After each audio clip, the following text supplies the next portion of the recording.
सितंबर के हमारे पहले इस सत्संग में आप सभी का स्वागत है। जो श्रृंखला हमने चलाई थी रामायण में महिला पात्रों की भूमिका, उसमें किसी कारण से संगीत में प्रस्तुति करने के लिए और कृष्ण जन्माष्टमी करने के लिए हमें एक ये एपिसोड पेंडिंग रखना पड़ा, जिसमें कि रामायण की सबसे महत्वपूर्ण जो महिला थी सीता, उसका ऊपर अभी एक सेशन बाकी था।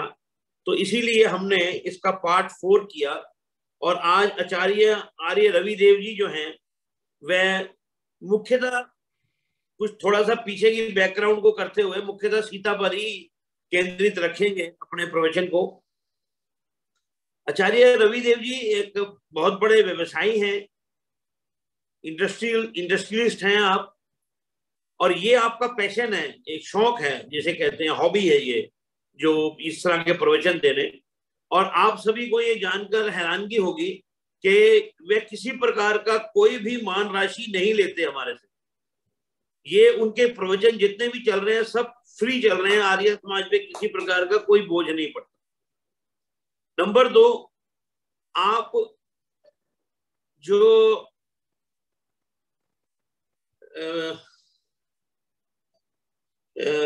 रवि जी, वो क्या है आपका, वो जो कहते हैं एकल जो विद्यालय हैं, वो भारत विकास परिषद के अंतर्गत आते हैं ना जी?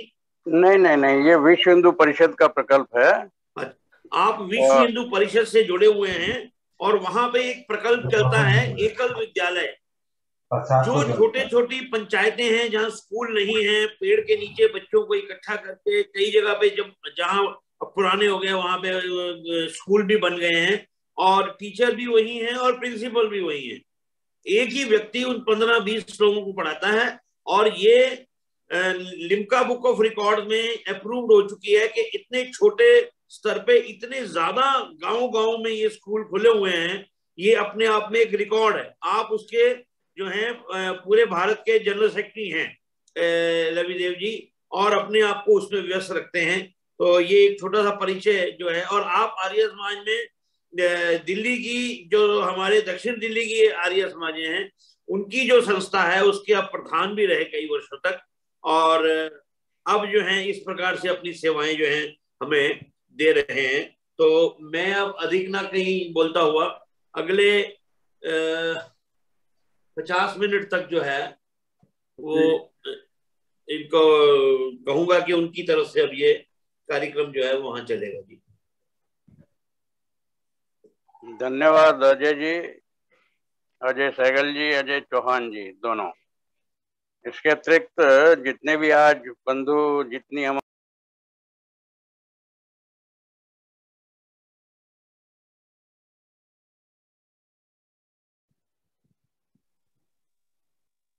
बहुत होती है, हम सब बहुत अच्छी तरह से परिचित हैं, लेकिन जिस विषय को हमने गत 2 व्याख्यान में उठाने का प्रयास किया, सामान्यतः इन विषयों पर कोई ध्यान देता नहीं है। और विशेष करके जितनी बहनें सुन रही होंगी वो सहमत होंगी इस विषय से कि रामायण के महिला पात्रों को कभी कोई प्रमुखता हमारे कभी किसी धर्मगुरुओं ने विशेष दी नहीं। ज्यादा से ज्यादा वो थोड़ा बहुत सीता माता की चर्चा करते हैं, और वो भी उतनी करते हैं जितना राम के क्रियाकलाप के साथ में उनका जुड़ाव है। पर उनका अपना स्वतंत्र चरित्र क्या रहा होगा, स्वतंत्र व्यक्तित्व क्या रहा होगा, ऐसा सामान्यतः चिंता नहीं होती है। जबकि भारत एक ऐसा देश है और भारतीय संस्कृति कहती है यत्र नार्यस्तु पूज्यन्ते रमन्ते तत्र देवता। तो भारतीय संस्कृति के पोषक हैं श्री राम, और उनके जीवन का चरित्र का वर्णन हो और उस समय की महिला जितनी उसके अंदर में रही हैं, जिनकी भूमिका रही है, उस भूमिका की चर्चा ना हो, तो मुझको लगता है कि एक प्रकार का ये सामाजिक अन्याय है। हमने गत व्याख्यानों में जिन महिलाओं की चर्चा की है उन सबके नाम केवल आपको स्मरण करा रहा हूं। हमने महारानी कौशल्या का, महारानी कैकेयी का, महारानी सुमित्रा का, फिर उनके घर की 3 पुत्र वधुएं, सुमित्रा नहीं, उर्मिला, श्रुतकीर्ति और मांडवी। इसके अतिरिक्त बाली की पत्नी तारा का, रावण की पत्नी मंदोदरी का। हाँ ठीक है। दो स्त्रियां राक्षसियों के रूप में हमारे रामायण में चर्चित हैं, ताड़का है, शूर्पणखा है, हमने उनकी भी चर्चा की। एक देवी अहिल्या की चर्चा होती है, एक शबरी की चर्चा होती है, भीलनी की, इन सब की चर्चा कर चुके हैं हम। तो जिन जिन लोगों ने पिछले व्याख्यान सुने होंगे उनको बहुत अच्छी तरह मालूम है कि हमने इन सभी के साथ में न्याय करने का पूरा प्रयास किया सीमित समय में। आज बंधुओं, ये हमारा इस व्याख्यान माला का एक अंतिम पुष्प है, और विशेष रूप से जैसा अजय सहगल जी ने भी कहा कि आज हम सीता के चरित्र के ही दाएं बाएं इस विषय पर चर्चा करेंगे। मैं आज सबसे पहले देख रहा हूं मेरी बहन जी राज लूथरा जी हैं, मैं इनको अपना प्रणाम निवेदित करता हूं। बहुत स्नेह करती हैं मुझे और मैं भी इनका बहुत सम्मान करता हूं। एक मेरे मित्र नेपाल से जुड़े हैं विनोद पोद्दार जी, जो एकल में मेरे सहयोगी हैं। एक हिंद पुनरुत्थान संघ में मेरे सहयोगी पूना से हैं कर्नल सुमंत भट्टाचार्य। इसके अतिरिक्त विजय मलिक जी हैं और बाकी और बहुत लोग हैं जिनको मैं व्यक्तिगत रूप से जानता हूं। पर जो लोग बाहर के थे, मैंने घर के लोगों का नाम नहीं लिया, बाहर के कुछ लोगों को जो मुझे नाम समझ में आए मैंने उनकी उपस्थिति को अनुमोदन किया। बंधुओं, जब सीता जी की बात करते हैं तो सीता जी के बारे में हमारे समाज में एक बहुत बड़ी भ्रांति है। सीता कहते हैं हल की फाल को। जब कृषक अपने खेत को जोतता है तो जब वो जोतता है हल से, तो जो किनारियां बनती हैं उस फाल से, उसको सीता बोलते हैं। और हमारे यहाँ पे एक बड़ा विचित्र सा एक ऐसा लोगों के मन में मालूम नहीं कहाँ से ये विश्वास जगा और कहाँ से ये भ्रांति हुई, क्योंकि सीता का अर्थ ये है तो ये मान लिया गया कि सीता जो है ये जनक जी ने, उनके पिता ने हल चलाया। वृष्टि नहीं हो रही थी, वृष्टि की कामना से राजा ने हल चलाया और वहीं पे उनको कुछ ऐसी पुत्री रत्न की प्राप्ति हुई और इसीलिए उसका नाम सीता रखा गया। ये जो भ्रांतियां हैं इसका कारण सिर्फ एक ही है। मैंने गत जितनी भी महिलाओं के बारे में चर्चा की उसके बारे में भी बहुत सी भ्रांतियां हैं जिनका हमने निराकरण किया। और सीता के विषय में तो सबसे पहले उनके जन्म के विषय में ही हमको ये भ्रांतियों का निराकरण करना बड़ा आवश्यक है। उनको कहते हैं वो भूमि की पुत्री है। ये भूमि की पुत्री का भी भ्रांति इसलिए है कि जनक जी की पत्नी का नाम धरणी था। धरणी का अर्थ भी भूमि होता है। सीता का अर्थ मैंने आपको बताया ही है। पर संस्कृत में जितने भी शब्द होते हैं, आरूढ़ शब्द हैं, उन शब्दों के प्रसंग के हिसाब से अर्थ लगाए जाते हैं, बड़े पर्यायवाची अर्थ होते हैं। बस इसी में विवेक का शून्यता या विवेक का प्रमाण दोनों बातों का मिलता है कि हम प्रसंग के हिसाब से क्या अर्थ ले रहे हैं। जनक जी बड़े प्रतापी राजा थे, मिथिला के राजा थे। मिथिला वो है जिसको आज हम नेपाल के अंदर में जनकपुर के नाम से आज जानते हैं। तो वो सारा का सारा जो राज्य था वो मिथिला राज्य कहलाता। उसके राजा थे और वो चूंकि बहुत ही साधु वृत्ति के थे और इतने थे कि वो जीवित रहते हुए भी स्वयं को विदेह की संज्ञा से भूषित करते थे, इसलिए उनको विदेह कहा गया। विदेह का मतलब यह है कि देह के अंदर रह के भी देह से अपने को बाहर देख पाने की क्षमता, जिसको हम आज की दृष्टि में विपश्यना भी बोलते हैं। ये जो विपश्यना का योग है उसके पीछे क्या धारणा है? केवल यही धारणा है कि आप मन में इस तरह की कल्पना करो कि जैसे आप स्वयं, आपकी आत्मा दूर से खड़े हुए आपके निर्जीव शरीर को देख पा रही है।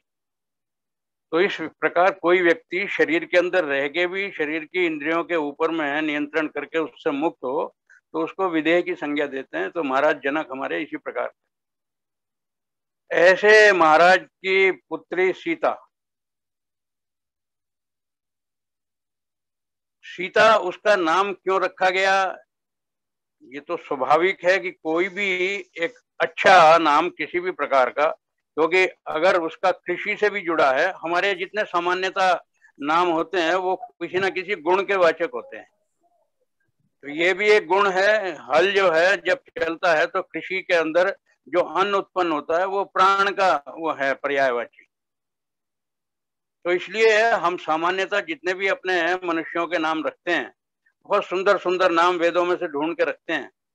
तो उसका अर्थ ये नहीं होता, किसी व्यक्ति का नाम अगर मान लीजिए महेंद्र है, तो इसका अर्थ ये नहीं है कि वो पूरी मही का इंद्र है। हमने उस गुणों की कामना की है उसके अंदर।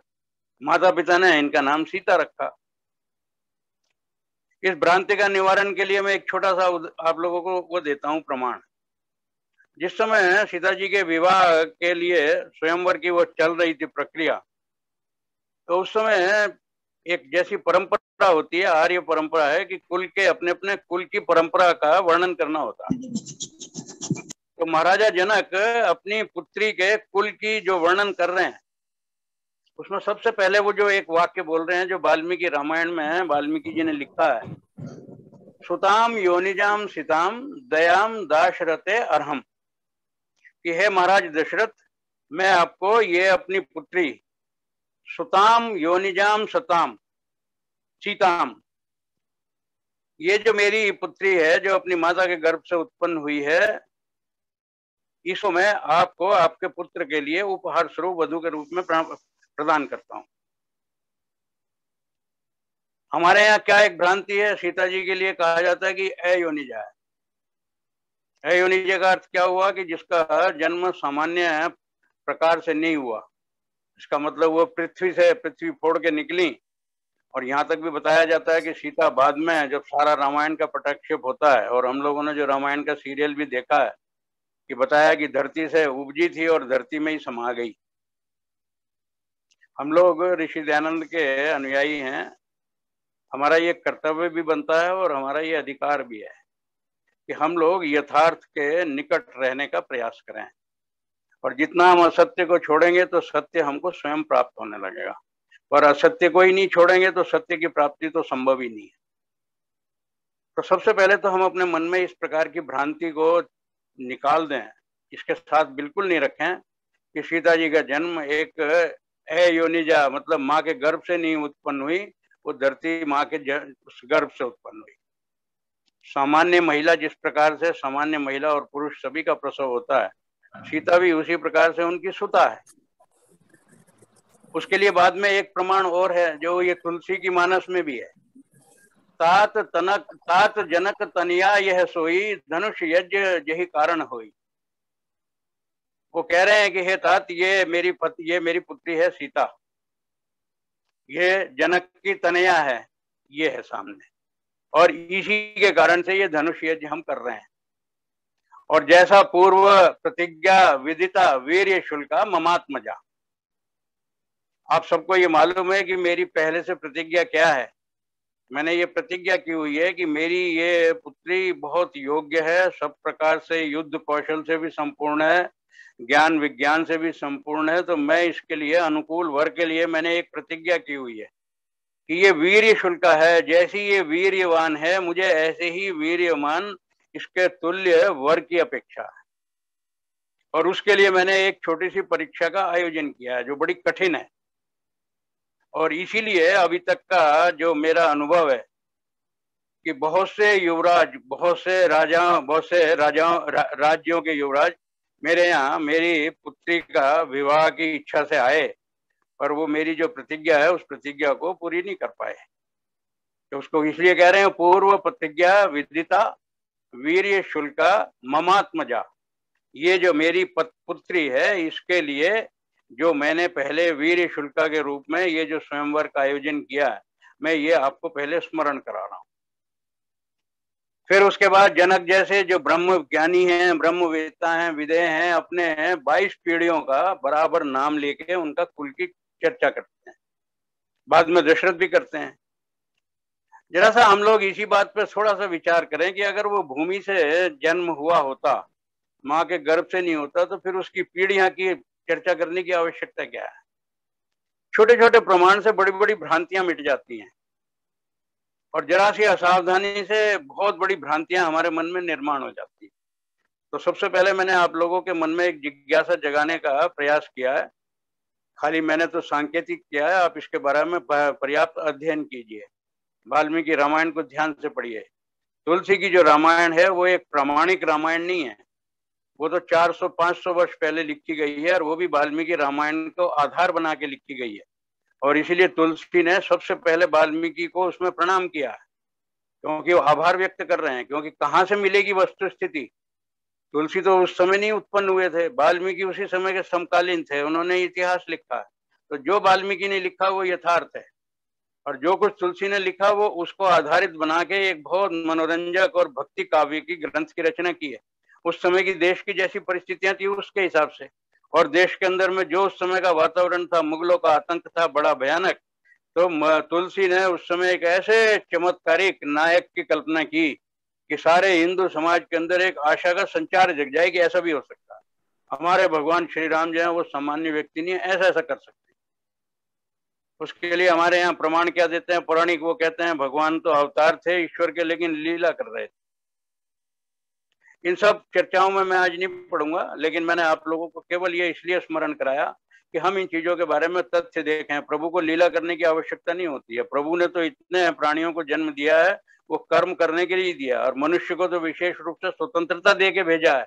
तो सर्वश्रेष्ठ प्राणी ईश्वर को क्या जरूरत है यहाँ पर स्वयं किसी एक शरीर के अंदर आके सीमित होने की।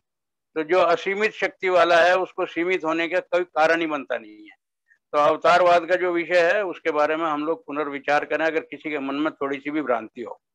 और देखा जाए तो हर प्राणी, विशेष करके मनुष्य, every newborn child is another will of God. इसका मतलब हम सभी तो ईश्वर के अवतार हैं, ईश्वर की इच्छा से हमारा जन्म हुआ है। ईश्वर इच्छा व्यक्त करते हैं तो हम व्यक्ति कहलाते हैं। ये व्यक्ति कहलाते इसलिए हैं कि हम ईश्वर की इच्छा की अभिव्यक्ति हैं। ये विषय बहुत बड़ा है। मैंने बहुत सांकेतिक रूप में बताने का प्रयास किया कि सीता के जन्म के बारे में किसी प्रकार का हमारे मन में भ्रम नहीं होना। आप लोग ये देखिए, जो सब्जियों में एक फल आता है, फल क्या है सब्जियों में ही कहिए, बड़ी जो सब्जी है कद्दू है, उसको क्या बोलते हैं? सीताफल। किस लिए बोलते हैं सीताफल? कि वो जो हल्की रेखा है उसके अंदर में है, उसका जन्म होता है, इसलिए वो सीताफल है। सीता तो उस हल्की रेखा का नाम है, और जो उसके अंदर में उत्पन्न हुआ वो सीताफल। तो फिर अगर इस महिला का भी जन्म उसी प्रकार से होता तो सीताफल कहलाती, सीता पुष्प कहलाती, सीता तो नहीं कहलाती। मैंने कुछ छोटे ये बीच में कोई डिस्टर्ब कर रहे हैं, जरा ये सब बंद करिए, म्यूट कर दीजिए सबको अजय जी। तो हमने सबसे पहले ये अयोनिजा की जो कल्पना है इसको निराधार बताने का प्रयास किया, और उनके नाम से जो भ्रांति हो रही है उसको बताने का प्रयास किया। तो जब हमको ये समझ में आ जाए तो मैं एक और बता देता हूँ कि वेदों में कृषि विज्ञान है, उसके अंदर एक सीता सूक्त भी है। उस सीता सूक्त में सारे के सारे जितने भी वर्णन है वो कृषि विज्ञान के आधार पे उसी से जुड़े हुए विषय हैं। तो इन सब चीजों के आधार पर जितना जितना हम ज्ञान की ओर बढ़ते हैं तो अज्ञान हमारा तिमिर हटने लगता है। हमने जो इस प्रकार की ये कपोल कल्पित कल्पनाएं की हैं और आधार बनाया इसी को धर्म का, और देश विदेश में प्रचारित हो गया, उसी का बंधुओं ये सबसे बड़ा दुष्परिणाम हुआ कि हमारे जितने धार्मिक ग्रंथ हैं अंग्रेजों ने उनको माइथोलॉजी कहा। और आज हम जितने भी बंधु यहाँ सुन रहे हैं, ज्यादातर लोग सब पढ़े लिखे प्रबुद्ध लोग हैं, बहनें भी और भाई भी, अंग्रेजी भी जानते हैं, लेकिन कभी किसी ने जानने का प्रयास किया कि मिथ किसको कहते हैं? मिथ का मतलब है far from fact. So either one has to be some fact or it has to be a fiction. The myth is something which is far from fact and that is called fiction. So do we really believe that all our religious books, religious scriptures are myth? And if they are not myth, why should we feel unconcerned about calling them mythology? As if we are ourselves acknowledging that they are a myth. मैं पढ़े लिखे बंधुओं से अपनी ओर से अनुरोध कर रहा हूँ, इस माइथोलॉजी शब्द से घृणा कीजिए, दूर हो जाइए इससे। उन्होंने माइथोलॉजी कह के हमको हमारी जड़ों से काटने का प्रयास किया, और उसको प्रयास करने में सहायता किसने की? हमारे पुराणों ने नहीं। जिन्होंने ऐसी निराधार कल्पनाएं की जी जमीन से पैदा हो गई, तो क्या होगा? वो तो अपने आप ही मिथ बन जाएगी। उस मिथ को डिफेंड करने के लिए हमारा कोई पुराणकार तो डिफेंड भी नहीं कर सकता। आप और मैं क्यों कर पा रहे हैं? क्योंकि हम वेदों के निकट हैं, और ऋषि दयानंद ने हमको ये सोचने की तार्किक दृष्टि दी है। केवल इस कारण से ईश्वर की कृपा है जो हम ये यथार्थ की बात कर पा रहे हैं। मैंने वीर्य शुल्का की बात कही, वीर शुल्का का अर्थ बहुत संक्षेप में बता दिया कि बड़ी वीरवान कन्या थी तो उसके लिए वीरवान ही वर चाहिए। तो उसको पाने के लिए शुल्क क्या देना है? केवल अपने वीर्य का प्रमाण देना। तो प्रमाण देने के लिए क्या किया हुआ था? महाराजा जनक के पास में एक बहुत बड़ा प्राचीन एक धनुष था। उसको हम लोगों ने कह रखा है ये शिव जी का धनुष। अब जब शिव जी का धनुष बोलते हैं तब भी एक बड़ी भ्रांति है, मतलब भ्रांति कदम कदम पे। हम लोगों ने माना हुआ है कि एक शिव है, एक विष्णु है, एक ब्रह्मा है, और उन तीनों को हम किसी प्रकार से साकार के रूप में तो पुराणों में चर्चा करते हैं, लेकिन मानते हैं कि आकाश में रहते हैं, वो किसी व्यक्ति के नाम नहीं है। और उन शिव का धनुष महाराज जनक के पास था। मेरा ये बड़ा विनम्र निवेदन है कि उस समय के प्राचीन काल में हमारी धनुर्विद्या, हमारा युद्ध कौशल, हमारा जितनी भी युद्ध विद्या थी, हमारे जितना अथर्ववेद में भी उनकी चर्चा है। और जब रामायण में युद्ध हुआ राम रावण का, तो कितने आग्नेय अस्त्रों का प्रयोग हुआ है। बाद में कालांतर में महाभारत में हुआ, कितने आग्नेय अस्त्रों का। इसका मतलब यह कि क्या उस समय हम लोग प्रिमिटिव एज में थे? हमारे पास सब प्रकार के अत्याधुनिक उस समय की परिस्थिति के हिसाब से जो बिल्कुल अपडेट हो सकते हैं, ऐसे आर्म्स एंड एम्यूनिशन हमारे पास उस समय भी उपलब्ध थे। पुष्पक विमान की चर्चा हम स्वयं पढ़ते हैं और जानते भी हैं, मानते भी हैं। तो जब हमारे पास उस समय एरोस्पेस की टेक्नोलॉजी थी, एयर ट्रेवल की फैसिलिटी थी, तो हम लोग लैंड पे भी और इसके अलावा सी में भी और एयर में भी तीनों तरह के ट्रेवल करने की क्षमता भी थी हमारे पास। तो इतनी उस समय की विकसित हमारे विज्ञान की परिस्थिति थी। उसके अंदर लोग कहते हैं ये शिव जी का धनुष। शिव जी का धनुष तो इसलिए कहा गया उसको कि शिव का अर्थ कल्याणकारी। जो धनुष केवल कल्याण के लिए धारण किया जाए वो शिव का धनुष है। यदि उसी धनुष को रावण जैसा व्यक्ति अगर धारण करता है तो वो अकल्याण के लिए करता है, संसार के विनाश के लिए करता है। और इसीलिए इसका प्रमाण है, जब गीता के अंदर में आप 10वां अध्याय पढ़ते हैं तो उसके अंदर में श्री कृष्ण अपने बारे में बहुत सी उपमाएं दे रहे हैं और अपने को सर्वश्रेष्ठ के बारे में चर्चा कह रहे हैं कि मैं सब में, मैं पर्वतों में ऐसा पर्वत हूं, जलचरों में मैं ऐसा जलचर हूं। और उसमें एक वाक्य बोलते हैं शस्त्रधारियों में मैं राम हूं। इतने से समझ आ जाता है कि श्री कृष्ण द्वापर में हुए हैं, वो रामायण जो त्रेता काल में हुई है उस समय के नायक जो राम है उनके प्रति श्रद्धा का भाव रखते हुए अपने को सर्वश्रेष्ठ योद्धा या धनुर्धर साबित करने के लिए राम का नाम ले रहे हैं। कह रहे हैं शस्त्रधारियों में मैं राम हूं, क्योंकि अगर शस्त्र राम धारण करते हैं तो कल्याण के लिए करते हैं, और अगर वही शस्त्र रावण धारण करता है तो वो विनाश के लिए करता है। तो महाराज जनक के पास एक इस प्रकार का एक अभूतपूर्व ऐसा धनुष था जिसके ऊपर प्रत्यंचा चढ़ाना भी बड़ा कठिन विषय था। और वही उन्होंने एक शर्त रखी थी कि इसके ऊपर कोई प्रत्यंचा चढ़ाए। और प्रत्यंचा चढ़ाने का अर्थ क्या होता है?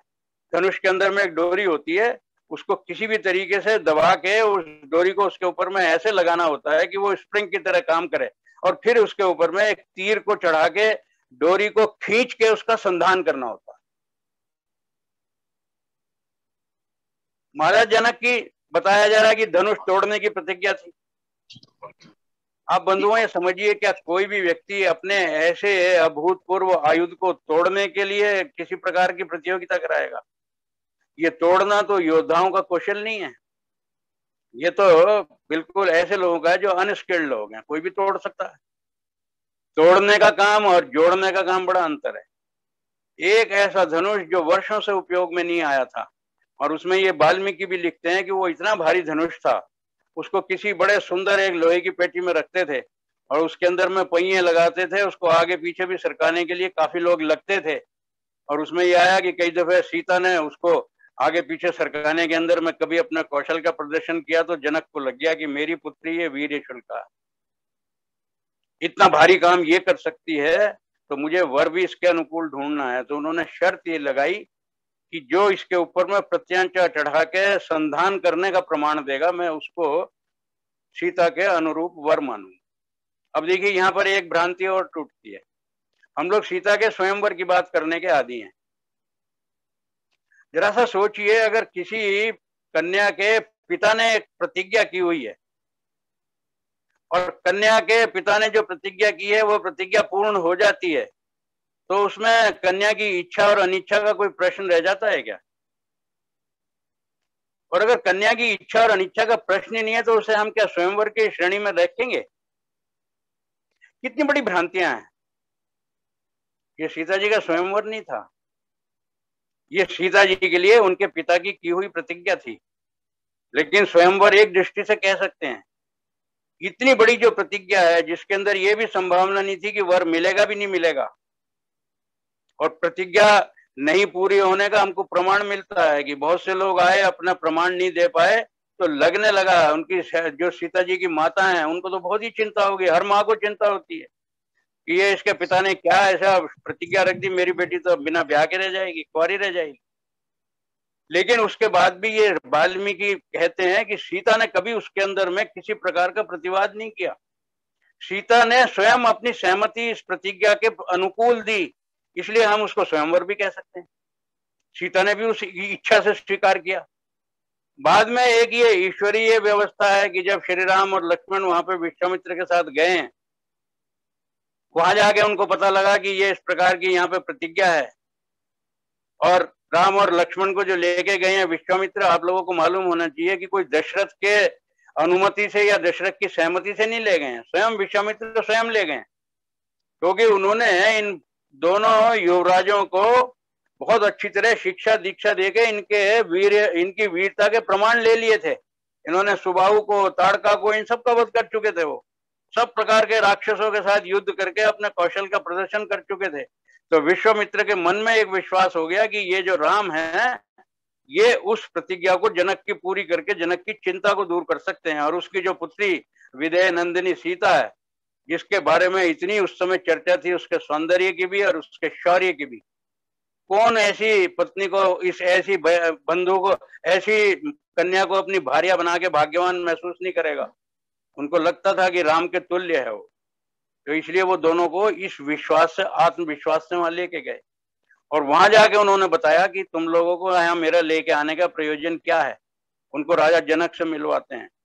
और देखिए संयोग की बात है, जो तुलसी भी कहते हैं और वाल्मीकि भी एक ही बात कहते हैं कि जब ये वहां रहे हैं 2 दिन और ये कहीं वहां पे उपवन में घूम रहे हैं, सीता ने भी अपने सखियों के साथ इन दोनों कुमारों को देखा, तो स्वाभाविक सीता के मन में एक इच्छा जग गई। उसने कहा आज तक इतने लोग आए हैं, असफल होकर चले गए हैं, ये बड़े सुंदर कुमार हैं, हे ईश्वर कुछ ऐसी मेरी कामना है कि अगर ये सफल हो जाएं तो मैं तो धन्य हो जाऊंगी इनको पति रूप में पा। तो इन सब चीजों का अगर हम एक सामूहिक आकलन करें तो इसको हम स्वयंवर भी कह सकते हैं प्रकारांतर से, लेकिन वास्तव में देखा जाए तो ये स्वयंवर नहीं है, ये एक प्रकार से वीर्य शुल्का कन्या के पिता की प्रतिज्ञा का प्रतिफल है। अब विश्वामित्र क्यों लेके गए, ये जरा सा समझने का विषय। विश्वामित्र ने ये देखा कि दशरथ के राज्य में इतने बड़े चक्रवर्ती राजा हैं, लेकिन बड़ी अव्यवस्था है। अव्यवस्था किस लिए, जिसका प्रमाण विश्वामित्र जब मांगने गए थे दोनों उनको राजकुमारों को, तो कहा था उन्होंने कि हालत ये हो गई राक्षसों ने, महाराज आपको पता ही नहीं है आपके राज्य में हो क्या रहा है, ऋषियों के लिए तो यज्ञ करने के लिए स्थान ही नहीं रह गया। महाराजा दशरथ ने कहा कि कौन लोग हैं वो सारे राक्षस, उन्होंने कहा वो सब रावण के प्रतिनिधि हैं। तो महाराजा दशरथ की भी अपनी उनकी स्वयं का आत्मविश्वास डोल गया। उन्होंने कहा महाराज रावण के साथ तो मैं भी युद्ध नहीं कर सकता, और आप मेरे इन सुकुमार बच्चों को ले जाना चाह रहे हो, या आप क्या इनको मृत्यु के मुख में ले जा रहे हो। महाराजा उस समय जो महर्षि वशिष्ठ थे उन्होंने परामर्श दिया दशरथ को, क्या बात कर रहे हो आप, ये स्वयं विश्वामित्र भी समर्थ हैं उन सबकी प्रतिकार करने के लिए, उनको मारने के लिए, ये तो केवल तुम्हारे पुत्रों को यथार्थ दर्शन कराने के लिए ले जाना चाह रहे हैं, और इनको बिल्कुल आवश्यक शिक्षा दीक्षा ले जाने के लिए, इसलिए महाराज इनको भेज दो। भेज दिया। तो उस समय महाराजा वो जो महर्षि विश्वामित्र थे उनके मन में एक ये था कि जिससे दशरथ भी आतंकित है, जिससे जनक भी आतंकित है, ऐसे रावण से अगर हमको प्रतिकार करने के लिए शक्ति संयोजित करनी है तो अवध के राज्य की मिथिला के राज्य से मैत्री कराने का एक अभूतपूर्व तरीका है। इसलिए वो उनको ले गए। उन्होंने कहा अगर ये अपने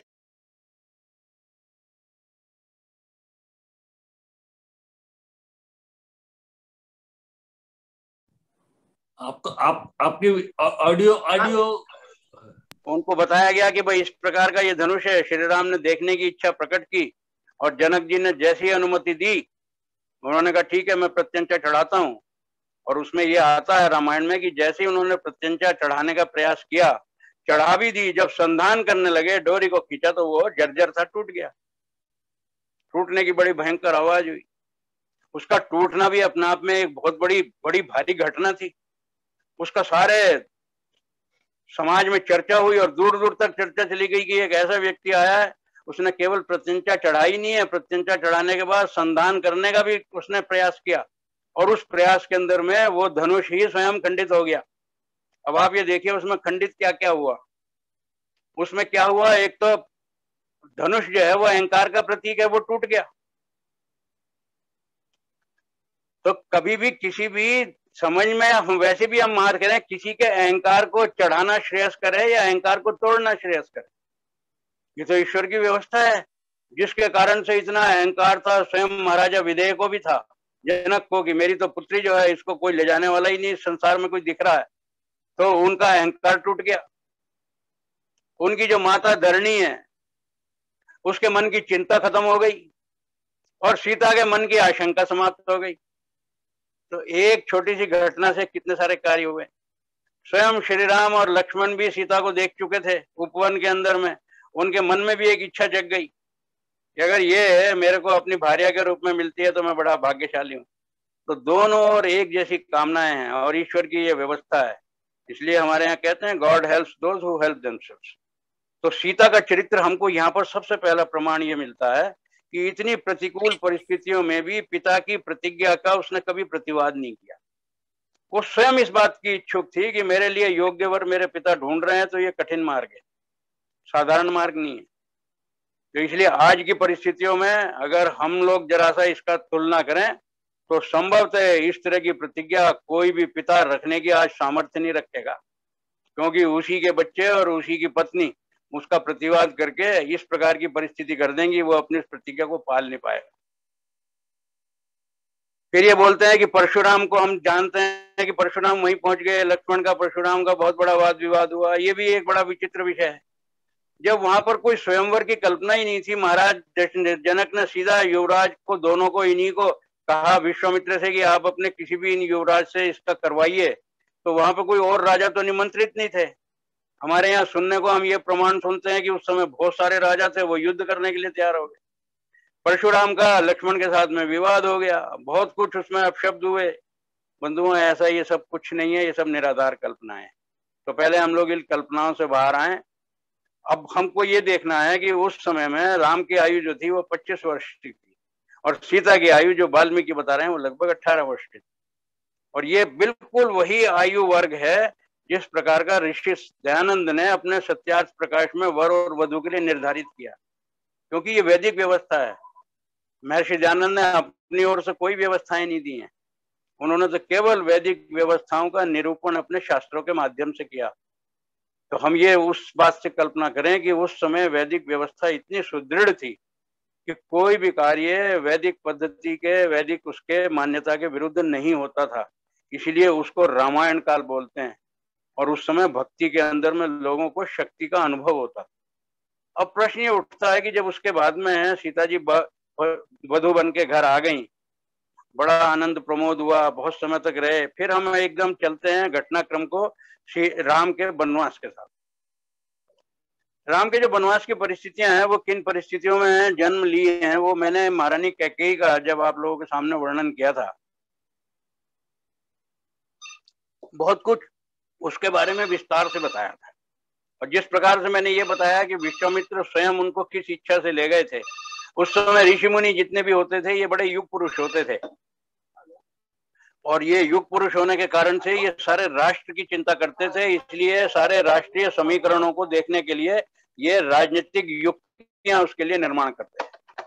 विश्वामित्र जिस कारण से ले गए, यही परिस्थितियां लगभग उस समय थी जो कैकेयी ने वनवास का आग्रह किया। हम यहाँ पर केवल सीता के चरित्र की चर्चा करना चाहते हैं। तो वनवास से जुड़ा हुआ जो पक्ष है उसको देखिए। कैकेयी ने श्री राम के लिए वनवास की इच्छा रखी। उसमें सीता को तो वनवास जाने की कोई बाध्यता नहीं थी, लक्ष्मण को जाने की नहीं थी, केवल एक अकेले राम को जाने की। राम जाने के लिए स्वतः तैयार हैं।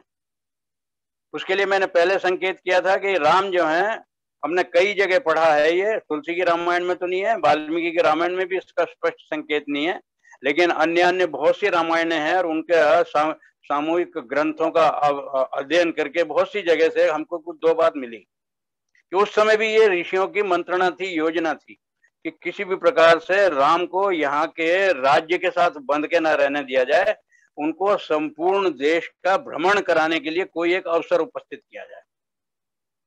और जब कोई कार्य करना होता है, जब सर्जरी करनी होती है, तो वो बड़ी कठोर होती है। तो उस कठोरता का वर्ण जो है वो कैकेयी महारानी को करना पड़ा, और उन्होंने जिस प्रकार से वो वर मांगे और फिर वनवास का हुआ, वो हम सबको मालूम। हमारा प्रसंग आज का जो विषय केवल इतना है कि सीता ने भी स्वेच्छा से पति के साथ जाना, वनवास स्वयं स्वीकार किया। बहुत कुछ राम ने उनको समझाया, कौशल्या ने भी उनको समझाया कि देखो तुम्हारे लिए ये बड़ा कष्टदायक है, वन का जीवन जो है बहुत कठिन है। तो उसके अंदर में क्या है कि वो तुलसी उसके मुंह से कहलवा रहे हैं, वो एक ही छोटा सा वाक्य सीता के चरित्र का प्रमाण देता है। मैं सुकुमारी नाथ वन जोगु, तुम ही उचित तप मोह कहूं भोगु। सीता एक ही वाक्य बोल रही है, उपालंब दे रही है, मैं तो सुकुमारी हूं, आप जो नाथ हैं आप वन के योग्य हैं, आप तो तप के योग्य हैं, मैं भोग के योग्य हूं। महाराज इस प्रकार का मैं तो आपकी अर्धांगिनी हूं। और अर्धांगिनी का मतलब क्या होता है? अर्धांगिनी का मतलब यही तो नहीं होता है कि कोई, जैसा हम नरसिंह की बात करते हैं कि उसमें एक शेर भी था और उसमें नर भी था, शिव के बारे में करते हैं महेश के अर्धनारीश्वर। ये क्या है? हर विवाहित दंपत्ति जो है ये अर्धनारीश्वर होते हैं। पति और पत्नी जब दोनों ही अर्धांग हैं, एक अर्धांगिनी है, तो क्या हम ये कल्पना कर सकते हैं कि वो दो शरीर और एक आत्मा नहीं है? और इसीलिए पत्नी को सहधर्मिणी कहा गया। खाली जीवन संगनी तो कहते हैं, लेकिन साथ में सहधर्मिणी। सहधर्मिणी का अर्थ क्या है कि जिस प्रकार की परिस्थितियां हैं उसके अंदर धर्म का निर्वाह करने के लिए दोनों एक प्रकार से सामूहिक रूप से प्रयास कर रहे हैं। जो उस धर्म को निभाने में सहायक है वो सहधर्मिणी है, जो उसको निभाने में सहायक है वो सहधर्मी है। तो यहाँ मान लीजिए पति के जीवन में किसी प्रकार की बहुत भयंकर एक विषद परिस्थिति आई है। आज का जो आधुनिक युग है वो तो इस प्रकार के प्रमाण देता है कि सुख के तो सब साथी हैं और दुख में ना कोई, और सामान्यतः देखने को मिलता है। लेकिन भारतवर्ष आज भी अपवाद है, विदेशों में तो बहुत मिलता है। और विदेशों में तो विवाह की और विवाह संबंध की कोई बहुत बड़ी स्थायी कल्पना भी नहीं है, वहां तो एक प्रकार का कॉन्ट्रैक्ट होता है। और मुझे तो आश्चर्य होता है, मुझ जैसा व्यक्ति जब कभी अमेरिका गया है और वहां कभी कोई मेरी एज के लोगों से बात हो रही है, कुछ वहीं के अंग्रेज भी थे, अमेरिकन भी थे, भाई how long you are married? I said for 50 years. Oh, 50 years with the same lady? Of course, unfortunately. आश्चर्य होता है उनको। हमारे यहाँ तो ये जीवन का संबंध मानते हैं, औरों के यहाँ कॉन्ट्रैक्ट मानते हैं, तो वहां सुविधा के साथ चलता है, वो कन्वीनियंस का कॉन्ट्रैक्ट होता है। लेकिन सीता ने क्या प्रमाण दिया? उसने कहा नहीं, जितनी भी परिस्थितियों के अंदर आप रहेंगे, मैं उन्हीं परिस्थितियों में, मेरे लिए तो वो स्वर्ग है। और इसीलिए अर्धांगिनी का मतलब वो है जो इक्वल पार्टनर है। और इक्वल पार्टनर का मतलब क्या होता है? वो सुख के भी पार्टनर है और दुख के भी पार्टनर है। तो जो दोनों चीज के अंदर में इक्वल पार्टनर है, उसी को हम अर्धांगिनी, उसी को सहधर्मिणी, उसी को पत्नी कहेंगे। और ये भी जो हम बोलते हैं ना, दोनों पति पत्नी दंपत्ति, दंपत्ति का अर्थ क्या है? जब तक दम है तब तक एक दूसरे के पथ रखने वाले हैं। पथ का मतलब होता है शील की रक्षा। मेरी पथ राखो गिरधारी, मीरा गीत गाती है। तो पथ क्या हुआ? जो पथ की रक्षा करने वाला है वो पति है। जो उसके साथ उसकी सहधर्मिणी है, उसके पथ की रक्षा करने वाला पति है, और उसी के साथ जो निभाने वाली है वो पत्नी है। और दोनों मिला के क्या हुए? दंपत्ति हो। तो सीता ने सबसे पहला अपने चरित्र का ये प्रमाण दिया। उसने कहा ये सारे महल के सुख मुझे नहीं भोगने, जहां पे भी आप जाएंगे मेरे लिए वही स्वर्ग। तो सीता के पहला हमको प्रमाण ये मिलता है, उसने कहा सुख दुख में मेरी समान भागीदारी। और कवि मैथिली शरण ने इसके बारे में बहुत सुंदर चर्चा की है। उन्होंने कहा है, कुछ करने में अब हाथ लगा है मेरा, वन में ही तो गृहस्थ जगह है मेरा। सीता प्रमाण दे रही है इसको कि मेरा गृहस्थ का मतलब क्या है, मैं गृह में स्थित हूँ, जहां मेरा पति है वो मेरा गृह, वो कुटिया हो या महल हो। और इसलिए पति अनार्य हो, निर्धन हो, कुछ भी हो, क्योंकि एक ऋषि कोई थे वहां पर वन में, उनकी पत्नी अनसुईया का नाम आप लोगों ने सुना होगा। वो अनसुईया के यहाँ जब मिलने के लिए गए ये श्री राम और सीता लक्ष्मण, तो उनकी पत्नी जो अनसुईया है वो सीता को अलग से कुछ वेदों वो शास्त्रों के संदेश दे रही है, जैसे कि घर की बुजुर्ग महिलाएं देती हैं। तो जितने भी उसने बताया, तो उसने कहा सीता ने कि मेरी माता ने और मेरे जो इनकी राम की माता है, मेरी सास हैं कौशल्या ने, उन्होंने मुझे बहुत भरपूर सारे संदेश दिए हुए हैं। और मैं आपको एक आश्वासन देती हूँ कि मैं उस प्रकार की पत्नी हूँ कि मेरे पति यदि अनार्य भी होते, निर्धन भी होंगे, तब भी मैं उन्हीं के साथ उसी प्रकार से निर्वाह करूंगी जैसे मैं सुख में या आर्य के साथ करती। तो इसलिए आप ऋषि पत्नी को उन्होंने आश्वासन दिया, मेरे उस पर जरा भी शंका मत कीजिए, मेरा इनका निरंतर इसी प्रकार का सहयोग रहेगा, मेरी ओर से इनको कभी कोई कठिनाई नहीं हो। अब आप ये मालूम है उसके बाद में सीता जी का हरण हो गया। सीता जी का जो हरण हुआ वो बड़ी विचित्र परिस्थितियों में, इसमें एक दो प्रश्न ऐसे उठते हैं जो हम लोगों को सीता के चरित्र के बारे में थोड़ा सा सोचने के लिए बाध्य करते हैं। जो सीता जी का हरण हुआ है उसके लिए बोलते हैं कि एक मृग कोई सोने का बन के वहां आया, और उस मृग ने इस प्रकार से वहां कुलांचे लगाए कि सीता जी का मन डोल गया। उन्होंने कहा इसको पकड़ के लाओ। लक्ष्मण ने बहुत प्रतिवाद किया कि ये महाराज ये सब नकली हो सकता है, इसके पीछे चक्कर निकाल, लेकिन वही बोलते हैं जो त्रिया हट, इस पकड़ के हट बैठ गई सीता जी। उसने कहा नहीं नहीं, मुझे ये मृग ला के दीजिए, अगर इसको जीवित लाएंगे आप तो मैं इसके साथ खेलूंगी, यहाँ पे आश्रम में अकेली रहती हूँ, और अगर ये मृत आया तो इसके मृगशाला का मैं आसन के रूप में उपयोग करूंगी। ये स्त्री सुलभ एक छोटा सा कौतूहल का एक छोटा सा प्रदर्शन है, ये सीता के चरित्र से अनुकूलता नहीं है इसकी। लेकिन अगर कुछ है भी तो अब आगे देखिए, जो दूसरा है वो बड़ा ज्ञातव्य विषय है। जिस प्रकार से श्री राम उसके पीछे गए और वहां पे जाके जब कुछ देर लग गई उनको, उसके पीछे पीछे जा रहे हैं, और वहां से एक आवाज आई, हा लक्ष्मण, हा सीते, तो स्वाभाविक है सीता के मन में एक आशंका तो थी कि ये गए हैं राम और लक्ष्मण यहीं पे हैं, और क्योंकि राम उनको कह के गए थे कि तुम्हारी भाभी यहाँ अकेली है इस जंगल में, हमारे बहुत शत्रु हैं, क्योंकि हमने इतने राक्षसों को मारा है, रावण को सीधा उसका हो जाता है संकेत, तो यहाँ पे हमारे शत्रु जितने मित्र होंगे उससे ज्यादा शत्रु हैं, इसलिए इसको अकेला मत छोड़ना और किसी भी परिस्थिति में मत छोड़ना। तो लक्ष्मण तो इस प्रकार से एक निष्ठ होकर वहां पर बैठे हैं भाभी की रक्षा करने के लिए, और जैसे ही वहां से इस प्रकार का वो आवाज आई, उस समय सीता का जो व्यवहार है, मैं आज जितनी भी मेरी बहनें सुन रही हैं, मैं उनको बड़ी विनम्रता से अनुरोध करना चाहता हूँ, पुनर्विचार करें कि क्या स्त्रियों को इस प्रकार से विचलित होना शोभा देता है। उन्होंने उसी समय लक्ष्मण को कहा कि तुरंत जाओ, तुम्हारे भाई परेशानी में है। लक्ष्मण ने कहा कि आप बिल्कुल चिंता मत कीजिए, श्री राम इतने समर्थ हैं, कोई भी सामान्य व्यक्ति, क्या कोई बड़े से बड़ा भी शूरवीर उनका सामना नहीं कर सकता, आप क्या चिंता कर रही है। तो उस समय लक्ष्मण को सीता ने जो अपशब्द बोले हैं, मैं उन सारे अपशब्दों को तो वर्णन नहीं करूंगा, लेकिन उन्होंने कहा कि तुम हमारे साथ जो वन के अंदर चल के आए हो, मुझे आज समझ में आया है कि तुम्हारे मन में एक बहुत पहले से मेरे प्रति मन में एक दुर्भावना है, तुम मेरे ऊपर नजर रखते हो। ये वाल्मीकि ने पुष्टि की है, तुलसी भी लिखते हैं। और आज तुम अपने भाई को वहां कष्ट में देख के भी यहाँ से जाने के लिए तैयार नहीं हो, तो मेरे मन में एक विश्वास हो गया है कि तुम्हारा मेरे प्रति कोई अच्छा भाव नहीं है। इतने जब शब्द लक्ष्मण ने सुने हैं तो लक्ष्मण इतने आहत हो गए, उनके सारे जीवन भर की 14 वर्षों की तपस्या को खाक कर दिया उन्होंने कहा माता आप किस प्रकार की बात कर रही हैं, मैं इनका उत्तर भी नहीं दे सकता हूँ, और अब तो आपने ये स्थिति कर दी कि मैं अब यहाँ रुक भी नहीं सकता हूँ। भाई मुझे कह के गए थे, लेकिन अब ईश्वर ही आपकी रक्षा करें। और लोग कहते हैं कि उन्होंने एक वहां पर धनुष से रेखा खींची, ये भी एक काल्पनिक बात है, लेकिन इसको हमने लक्ष्मण रेखा क्यों कहा। उन्होंने कहा कि आप कुटी से बाहर मत निकलना किसी भी प्रकार से, और कुटी से बाहर निकलने का मतलब क्या होता है, लक्ष्मण रेखा का अर्थ है कोई भी मर्यादा की रेखा। एक छोटी सी धनुष से कोई रेखा खींच जाए और वो इतनी प्रभावशाली रेखा हो कि उसके अंदर कोई प्रवेश ना कर सके, ये काल्पनिक बातों से हम लोगों को थोड़ा दूर रहना चाहिए।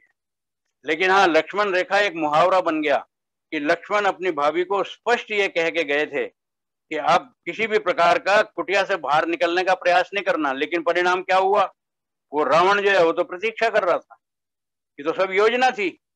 और इसलिए कहा गया कि जब सच्चे साधु को, सच्चा साधु कौन था? लक्ष्मण। उस लक्ष्मण को सीता ने अपमानित किया तो सच्चा साधु गया तो क्या हुआ? नकली साधु आ गया। ये हम सबको अपने परिवारों के अंदर दाम्पत्य जीवन में इस बात के लिए अनुशीलन करना चाहिए। मेरी जितनी भी बहनें सुन रही हैं, जाने कि हमारी जो ये वाणी है इसके अंदर में कितनी बड़ी शक्ति है। ये तोड़ भी सकती है, ये जोड़ भी सकती है।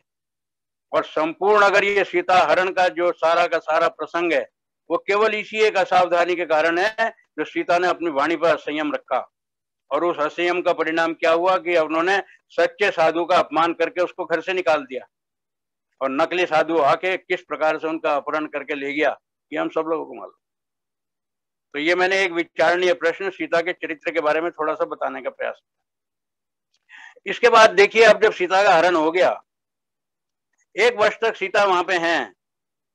बार बार ये बताया जाता है उसके अंदर में, रावण हर प्रकार से ये चाहता था कि ये मेरी पत्नी होना स्वीकार करे।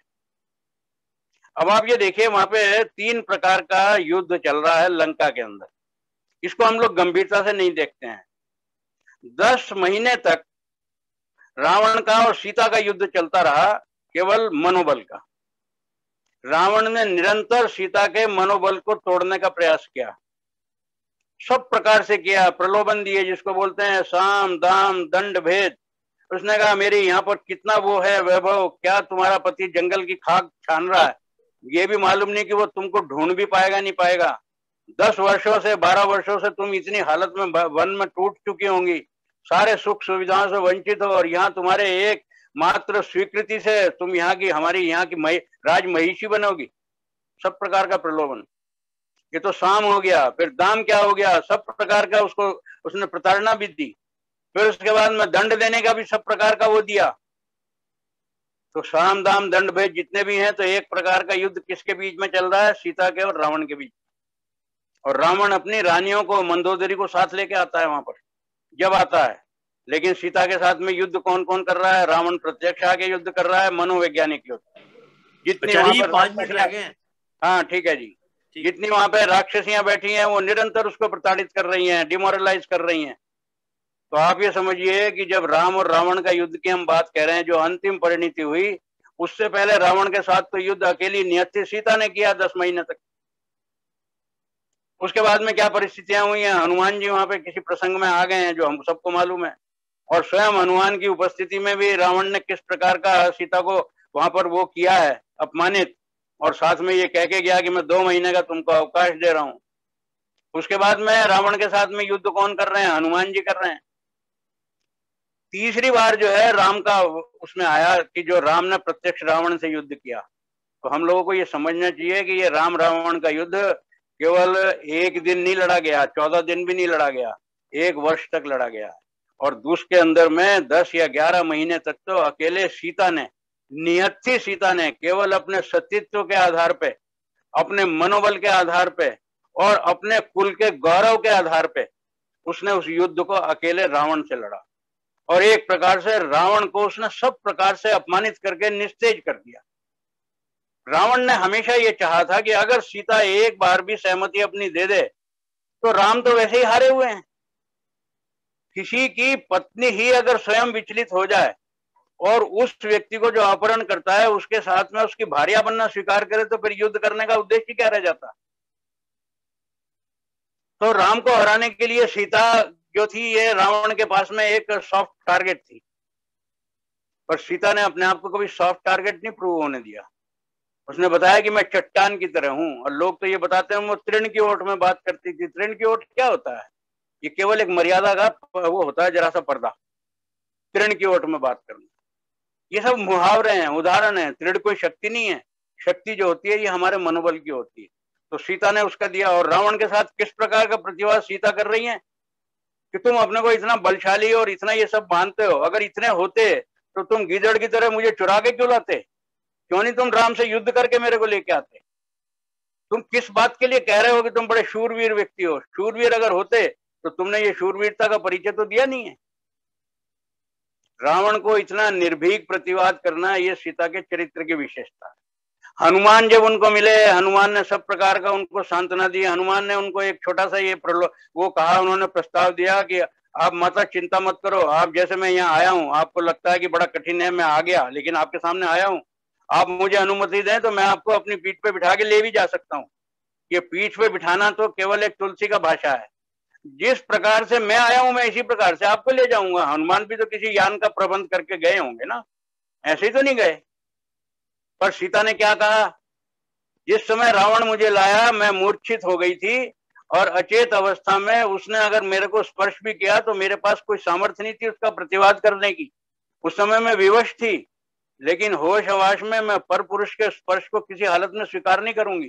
तुमने मुझको माँ कह के संबोधित किया है, तुम मेरे पुत्रवत हो, लेकिन उसके बावजूद भी मैं यहाँ से जाना तुम्हारे साथ स्वीकार इसलिए नहीं करूंगी, एक तो परपुरुष का स्पर्श नहीं मुझे स्वीकार है, दूसरे जिस प्रकार से चुरा के लाया रावण उसका अपयश हो रहा है, अगर उसी प्रकार से मैं तुम्हारे साथ चली गई तो राम का अपयश कितना होगा। मैं अपने पति को इस प्रकार से अपयश का भागी नहीं होने दूंगी। और तीसरी उसने चिंता और व्यक्त की जो सीता के चरित्र का बताती है। उसने कहा अकेले मुझे ही नहीं है, रावण ने तो मालूम नहीं मेरे जैसी कितनी स्त्रियों को यहाँ पे इस प्रकार से विवश करके बंदी बनाया हुआ है। अगर कभी राम आए मुझको छुड़ाने के लिए तो उन बंदी स्त्रियों का भी तो भाग्य जगेगा। तो मुझे अकेले अपने प्राण की चिंता नहीं है, 2 महीने बाद अगर मुझको ये मार भी दे मुझे चिंता नहीं है, लेकिन जाऊंगी तो मैं शूरवीर शौर्य के बल पे जाऊंगी, इसलिए मैं तुम्हारे साथ ये छिप के जाने के लिए तैयार हूं। एक छोटा सा बस विषय और है, उसको बात करते हैं और हम अपनी वाणी को विराम देंगे। रावण का युद्ध भी हो गया, रावण मारा भी गया। उसके बाद में श्री राम ने उनको कहा विभीषण को और हनुमान को, जाओ सम्मान सहित विभीषण आप सीता जी को लेकर आइए, और हनुमान को कहा कि जाके आप सूचना दीजिए माता को कि ये विजय हो गई है। तो सबसे पहले हनुमान जी जाके सूचना देते हैं, फिर विभीषण उनको लेके आते हैं, और लेके आते हैं तो श्री राम ने उनको दूर से ही वो किया कि उनको रथ से लेके मत आओ, थोड़ा दूर पे रथ रोक के उनको पैदल लेके आओ। जितनी मेरी सारी सेनाएं हैं चारों तरफ, वो सब अपनी माता को देखना चाहती है। अब यहाँ पर एक ही प्रश्न आता है जिसको कहते हैं अग्नि परीक्षा। जरा सा कल्पना कीजिए, क्या 1 वर्ष तक सीता अग्नि में नहीं जलती रही? निरंतर 1 वर्ष तक अग्नि में जली हैं, और अकेली सीता नहीं जली हैं, राम भी जले। एक एक क्षण उन दोनों ने उस विरह की अग्नि के अंदर में व्यतीत किया है। कितनी बड़ी विरह की अग्नि है, इसकी कल्पना हम लोग नहीं करते। लेकिन फिर बताया जाता है कि राजा का अपना निजी कुछ नहीं होता है, राजा का जो कुछ होता है वो सार्वजनिक होता है। तो जब सीता आई हैं तो सीता को स्वीकार करने से पहले राम ने बस एक छोटा सा उपक्रम किया, जिसको आज तक ये बताया जाता है कि वो सीता का अग्नि परीक्षा थी। अग्नि परीक्षा कहते हैं किसी भी कठिन परिस्थिति के अंदर कोई व्यक्ति धर्म से विचलित ना हो तो वो अपनी अग्नि परीक्षा से निकल के आता है। और अग्नि परीक्षा का मतलब हमारे जीवन में रोज अग्नि परीक्षाएं होती हैं। बहुत भयंकर परिस्थितियों से निकल के अगर हम अपने धर्म के साथ आते हैं तो अग्नि परीक्षा में सफल हो जाते हैं। उन्होंने उसी समय ये कहा सीता से कि मैंने क्या तुम्हारे को केवल एक तुमको पाने के लिए इतना बड़ा युद्ध किया? मैंने ये युद्ध जो किया है भारत की स्त्री जाति की अस्मिता की रक्षा के लिए किया है। तुम मेरी पत्नी हो संयोग से, इसलिए तुम उसका कारण बन गई हो। और अब चूंकि तुम मेरे पास यहाँ पर वो युद्ध को विजय करके तुम्हारे सम्मान को सुरक्षित करके लौटाने का पति का मैंने कर्तव्य पूरा किया, अब मैं अपनी ओर से आपको छूट देता हूँ, आपको अगर कहीं भी इच्छा है तो आप जा सकती है। तो उसके बाद में प्रसंग आता है कि वो सीता इतनी आहत हुई, उन्होंने कहा तुम मैं तो इससे जो है मैं अपने जीवन की रक्षा, अब मैं जीवन नहीं चाहूंगी, मैं तो इससे मृत्यु को आलिंगन करना चाहूँ। उन्होंने लक्ष्मण से कहा मेरे लिए चिता तैयार कर। लक्ष्मण देख रहे हैं भैया क्या कहने वाले हैं, वो भैया की तरफ देख रहे हैं, राम की राम कुछ बोल ही नहीं रहे हैं, तो वो समझ रहे हैं कि मौनम स्वीकृति लक्षणम। सीता उसने भी तैयार कर दी, अग्नि भी प्रज्वलित कर दी गई।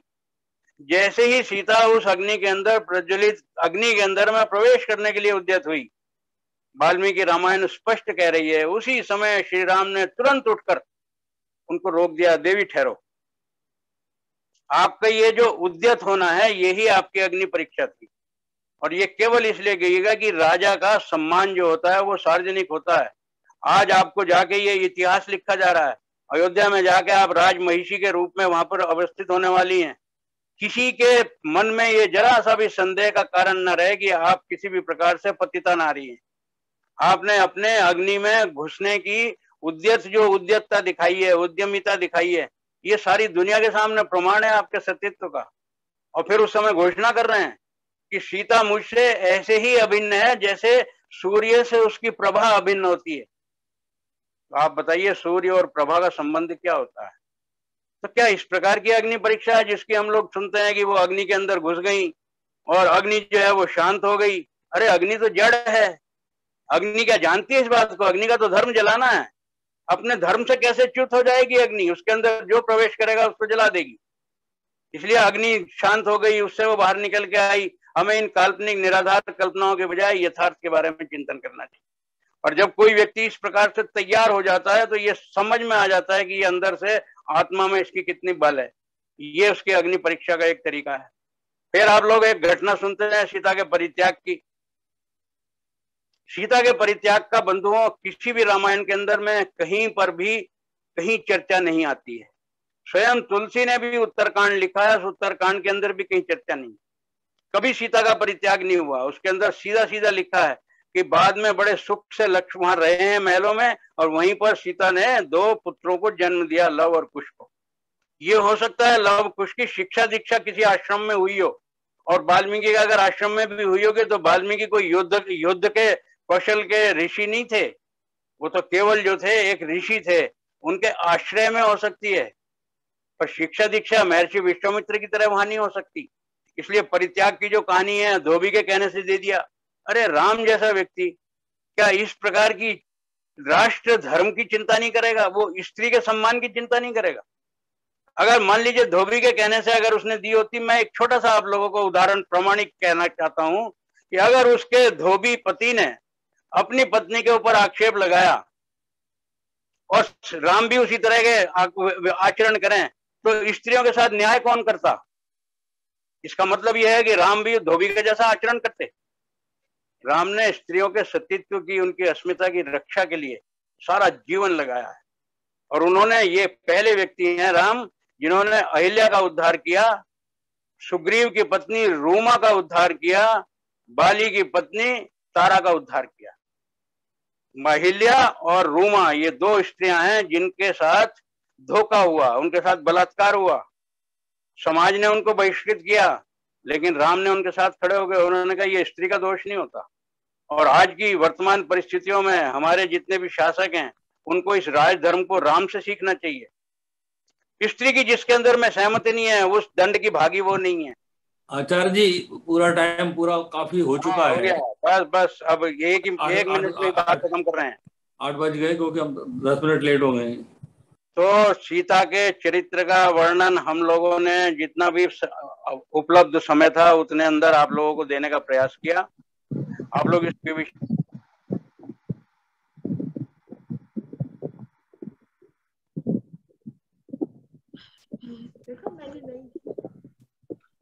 आचार्य जी का बहुत धन्यवाद। और बहुत ही रोचक रहा आज का ये प्रवचन, और कितनी सरलता से जो वास्तविकता एक्चुअली है उसके बारे में हमें बताया। और विशेष करके स्वयंवर के ऊपर जो चीज उन्होंने कही कि इच्छा का पूर्ण होना ही स्वयंवर हुआ करता है, वो एक बहुत अपने आप में एक आई ओपनर चीज अगर उन्होंने बताई हमें। आचार्य जी का बहुत बहुत धन्यवाद। आचार्य जी ने वो बात सुनने के बाद कि मैं किसी प्रकार का कोई मान राशि नहीं लेते, उन्होंने कहा कि अजय जी अगर आपको ऐसी इच्छा होती हो कि आपने जरूर कुछ देना है तो कुछ ऐसे गुरुकुल हैं मेरे जो कि आर्य गुरुकुल हैं जो कि फाइनेंशियली बहुत वीक हैं, तो कुछ राशि आप उनको भेज सकते हैं और जो कि मेरा मान राशि मानी जाएगी। तो मैं उनसे आचार्य जी से कहूंगा कि वह उस हमें सूचित करेंगे तो हम वहां वो राशि जो है वे भिजवा दी जाएगी। हमारा सौभाग्य है कि आज के जो हमारे जन्म दिवस के महानुभाव हैं श्री अचल चौहान जी, जो कि अरुण रेणु चौहान जी के सपुत्र हैं, श्री अमोल चौहान जी जिनका कि आज ही जन्म दिवस है। आप doctor Ashok Chauhan and doctor Amita Chauhan ji के सपुत्र हैं, वे हमारे उसमें इस वक्त अवेलेबल हैं। तो मैं कहूंगा कि उनको स्क्रीन पे ले लिया जाए। और प्रभात शेखर जी, उनका भी 2 तारीख को जो है वह जन्म दिवस गया, लेकिन वह इसमें सम्मिलित नहीं है, तो शीघ्र ही हम उन्हें उस पे ले आएंगे। और आचार्य जी जो हैं वह तैयार हैं। आचार्य जी बस एक मिनट में वो स्क्रीन पे आ जाएंगे अभी। जी, बहुत अच्छी बात।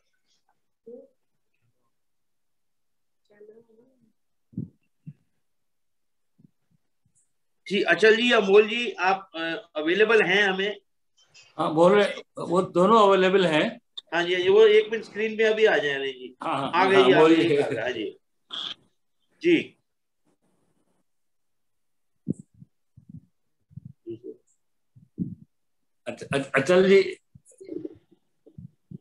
अचल जी से कहिए कि वीडियो ऑन रखें। जी अचल जी, वीडियो अपना ओपन कर लें जी। जी हाँ, बिल्कुल जी। ताकि तो आप आचार्य जी 1 मिनट ठहरे अभी। ठीक है जी। आचार्य जी आप शुरू कर दीजिए। चलिए शुरू करिए जी। आज हम बड़े सौभाग्य के साथ अपने इन युवा दंपतियों के लिए भगवान से विनय करते हैं जो अपना जन्म दिवस मना रहे हैं। निश्चित ही आप बड़े महाभाग्यशाली हैं कि वैदिक परंपराओं के जहाँ बहुत ही अच्छा निर्वहन होता है, आपको भगवान ने जन्म दिया है। आयुष्मान अचल चौहान जी, सुपुत्र श्री अरुण चौहान जी, श्रीमती रेणु चौहान जी और श्री प्रभात शेखर जी जिनका 2 तारीख को था, और आयुष्मान अमोल चौहान जी, सुपुत्र डॉक्टर अशोक के चौहान जी और डॉक्टर अमिता चौहान जी। सो भगवान से ये विनय करते हैं कि ईश्वर आपको सुख में लंबी आयु, लॉन्ग लाइफ, अच्छी हेल्थ और जीवन के अंदर सदा सकारात्मक विचार आपके जीवन में आते रहें। ये दिवस आपके लिए आनंद को लेके आए, सुख को लेके आए और ऊर्जा को लेकर के आए, जिससे आप परिवार का, राष्ट्र का, समाज का नाम सदा उज्जवल करते रहें। आपके लिए वेद मंत्रों से मैं सबके साथ प्रार्थना करता हूँ और भगवान से विनय करता हूँ कि ईश्वर आपको सुखद, सफल, मंगलमय शतायु करें। ओम उत्तिष्ठ ब्रह्मणस्पते देवान यज्ञेन बोधय आयु प्राणं प्रजां पशुं कीर्तिं यजमानं च वर्धय। भद्रं कर्णेभिः शृणुयाम देवाः, भद्रं पश्येमाक्षभिजत्राः, स्त्रैरङ्गैः तुष्टुवाग्वं सस्तनूभिर्व्यसेमहि देवहितं यदायुः। इन्द्रश्रेष्ठानि द्रविणानि देहि चित्तिं दक्षस्य सुभगत्वमस्मे। कोशं रयीणामरिष्टिं तनूनां स्वादमानं वाचा शुद्धनत्वमन्नाम्। ओम तच्चक्षुर्देव हितं पुरस्तात् शुक्रं चरत। पश्येम शरदा शतं, जीवेम शरदा शतं, शृणुयाम शरदा शतं, प्रप्लवाम शरदा शतमदीनास्याम शरदा शतं, भूयश्च शरदा शतात्। ओम स्वस्ति, ओम स्वस्ति, ओम स्वस्ति। इंद्र श्रेष्ठानि द्रविणानि देहि। ये संसार के ऐश्वर्यों के स्वामी, आपसे हमारी सबकी यही प्रार्थना है कि हमारे जन्म दिवस मना रहे यजमानों के लिए दुनिया के श्रेष्ठ धनों का स्वामी बनाना। चित्तिम दक्षस्य, इनका चित्त जिससे हम चिंतन करते हैं, विचार करते हैं और उन विचारों को जीवन साथ करते हैं, व्यवहार में लाते हैं, उसमें दक्षता रहे। सुभगत्वमस्मे, ये अपने जीवन में सदा सौभाग्यशाली होवे। कोशम रहीणाम, इनके जीवन में पुष्टि कारक धन प्राप्त हो। और स्वाद मानम वाचा, इनकी वाणी सदा स्वादिष्ट रहे। प्रभु यही आपसे प्रार्थना है, इनका हर दिन उत्सव बन जावे, कल्याण से परिपूर्ण हो जावे, यही आपसे हम प्रार्थना करते हैं। आपके लिए आयुष्मान अचल जी, आयुष्मान अमोल जी, श्रीमान प्रभात जी, बहुत बहुत शुभकामना, बहुत बहुत मंगल कामना समस्त परिवार के लिए। ओम स्वस्ति, ओम स्वस्ति, ओम स्वस्ति। धन्यवाद जी। शांति पाठ जी। ओम द्यौ शांति। शांतिरंतरिक्षम शांति पृथ्वी शांतिरापा शांतिरोषधया शांति वनस्पतया शांति विश्वे देवा शांति ब्रह्म शांति सर्वं शांति शांतिरेव शांति सामा शांतिरेधि। ओम शांति शांति शांति। बहुत बहुत शुभकामना जी आपके लिए, बहुत बहुत शुभकामना जी। सभी का बहुत बहुत धन्यवाद। प्रधान जी बहुत बहुत शुभकामना, मंत्री जी बहुत बहुत शुभकामना सबके लिए।